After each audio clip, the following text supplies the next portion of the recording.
Ooh, Shane Combacho Project Farm. Here we are, the highest point on the farm and a hilltop wetland. So we've got vetiver grass, pigeon pea, mugwort, arundo donax or giant reed, cassava, a jacaranda tree in there,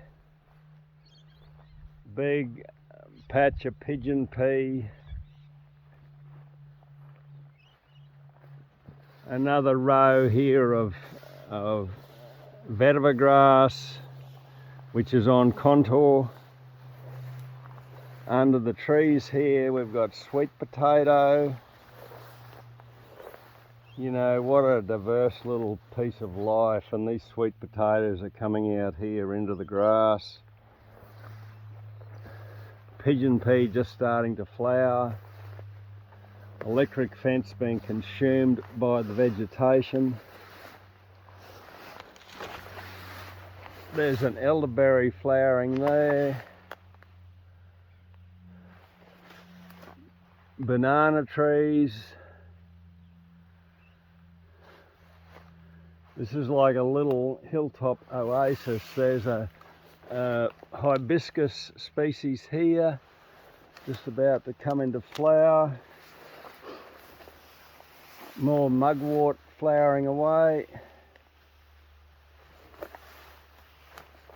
But yeah, what a little awesome patch of life. More vetiver grass here. What an awesome little piece of life this is up here. As I wade through the grass, arundo donax. You see this arundo donax? It's like sugarcane. It'll shoot from every node. So that's cane there. If we were to take that cane off and bury it in the ground, it'll come up. Every node will come up. There's more cassava. There's some tiger grass in there. There's a hybrid willow coming out the top. I did put weeping willows in here. I don't know how they're faring. I have not seen them recently. But yeah, the arundo in here, some of that was planted horizontally. There's another banana sneaking in under the pigeon pea there. But this is the, I guess, the evolution of natural sequence farming from the early days and the Australia story with Peter Andrews. And everything was done in the bottom of the landscape. It was all done in the creeks. It was all done with leaky weirs, you know, rocks and earthworks, and tremendously appealing to the public. It has what we'd like to call sex appeal. I was about to climb over this electric fence, then I remembered I've still got a unit operating on it, so I won't try that just yet. But there's the start of this hilltop wetland. So I've got a tank here that does stock water, garden water, blah blah blah. It is filled from two solar pumps on bores, and it overflows into a 35-metre long contour, which is where the core of this hilltop wetland was planted up. I did get chastised at one stage for letting my bore water pump and overflow into this contour, but I justified what I'm doing by the fact that in the bottom of the landscape down low, I've actually restored the water table. I've got the aquifers filled to capacity. They're actually leaking out the top. The water has risen up and is leaking out the top. So I've got gullies down in the bottom of this farm that are now running water 12 months of the year. When I came here 11 years ago, they were dry gullies.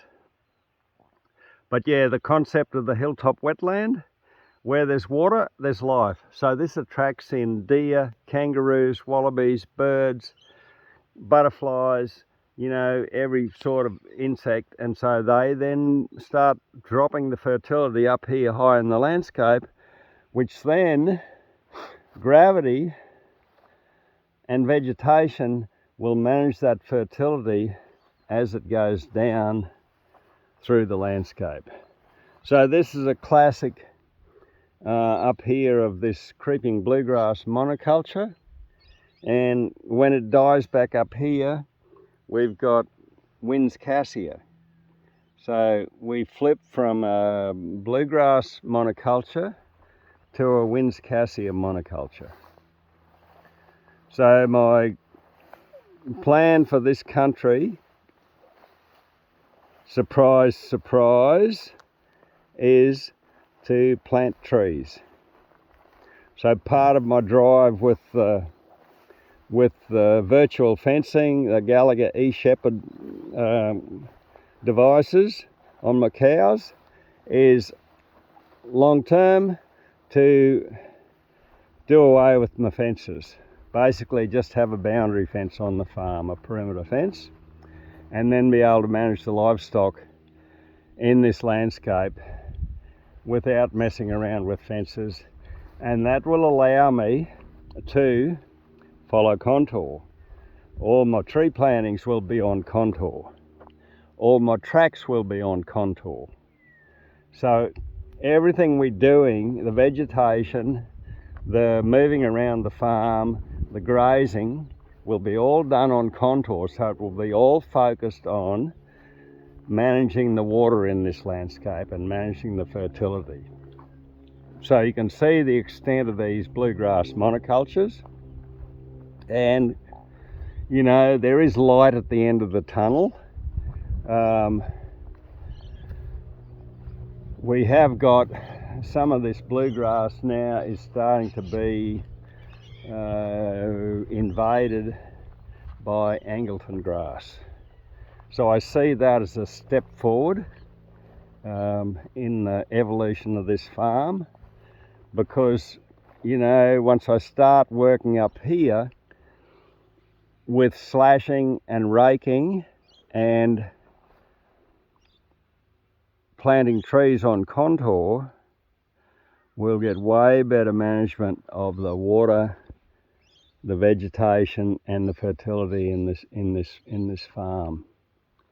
So in the far distance down there is all the farm buildings infrastructure, and some of our early syntropic plantings that are now coming up to 3.5 years old. They're November, December plant in 2021.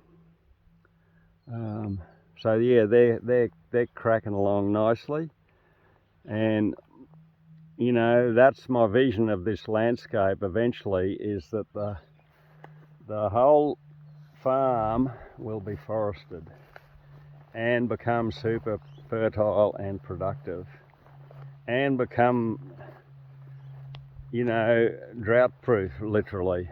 So you can see the far distance down here now is the Wide Bay Creek floodplain, and also some 3.5-year-old plantings down there, and that's where a lot of my planting activity at the moment is, in the lower part of the landscape where we get frosts, to get trees on, to change the climate, the microclimate, so we reduce the frosting, but also move a lot of that country towards more winter active species rather than summer actives. And this landscape up here, this higher part of the landscape, I'm sticking with this sort of technology, the hilltop wetlands, and putting the contours in place, blocking all the old soil conservation drains up. I've done all that up here, turning them into chain of ponds to better manage the water rather than have them working as drains. So this is largely going to be managed just with that little bit of earthworks and managing the livestock through it. And then as we get the lower country all forested, then I will do a flip my livestock will largely run in the forested areas, and I'll come back into this country and start to pioneer some of this and get in trees. But while I'm doing that, this landscape is getting a quantity of natural regen happening. So it's starting to heal itself. So yeah, on this Easter Monday 2025, that's it for me from Cambacho Project Farm. I'm right here. This Hilltop wetland is right on our boundary. It's a great little place for the deer to come out of the hill, and particularly in the winter time they come and they literally work over these pigeon peas. Yeah, that's it for me. Enjoy what's left of this Easter, and who knows what we'll see of it this time next year. Bye bye.